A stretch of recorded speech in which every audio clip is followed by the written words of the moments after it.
अरे भला जे कर दादी अरे भला जे कर पिराय उहे जाने दूसर केहू का जाने भला जे कर पिराई उहे जाने दूसर केहू का जाने भला जे कर पिराई उहे जाने दूसर केहू का जाने काहे जे करे नाही फटी बेवाई वाह ऊ का जाने पीर पर आई वाह जब तोरे कबो कुछ भाई न बता जानो भैया का हाँ कहे सासू न जाने न नदियो न जाने सासु न जाने ननदियो न वाह भैया। जाने सासु न जाने ननदियो न जाने न जानिए भैया जे करे ऊपर बीते उहे जाने दूसर केहू का जाने जे करे ऊपर जियो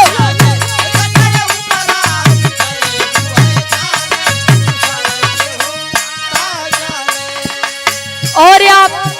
दिलीप वर्मा भैया जी मझगवा से 101 रुपए का महान आशीर्वाद चरणों में कोट कोट नमन है आशीर्वाद के चाह रही सास न जाने न नदियों न जाने जे करे ऊपर बीते वही जाने दूसर केहू का जाने हाँ का जाने भैया जब अपने ऊपर पड़त है तब वही मन नहीं जाना वाह दुल्हैया बताओ ये दुल्हा ना तोहर माई समझे आ ना तोहर बहन समझे घर में क्यों समझे वाला है ही नहीं वाह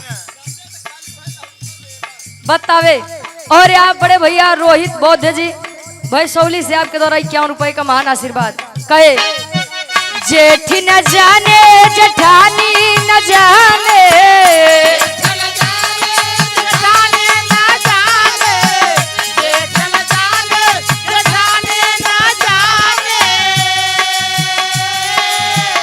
जेठ न जाने जेठानी न जाने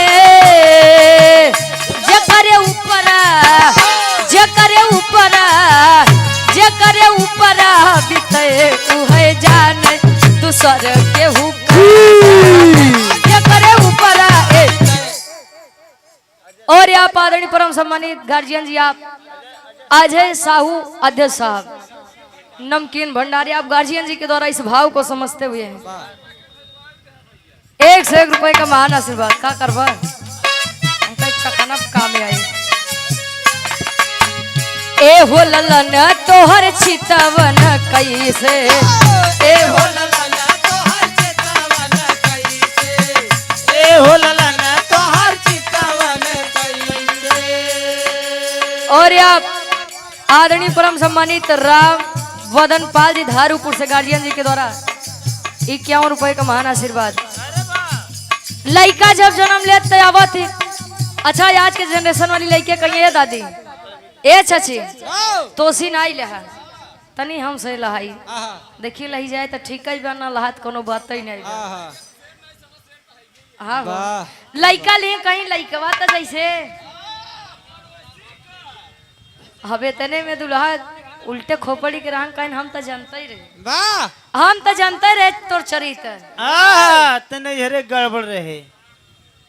कहे हम तो जानते रहे तब वो तो काम अपने साथे रखे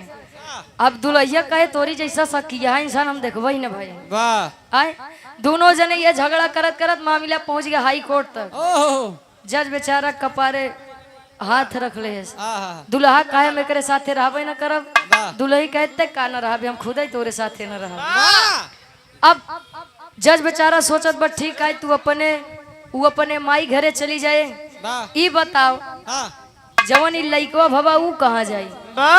ओकरे मम्मा के दे दे अच्छा आज के मम्मा तो दे दे लेकिन उनकर मम्मा तो खुद ही उनकर काल रहे उनका के का देबा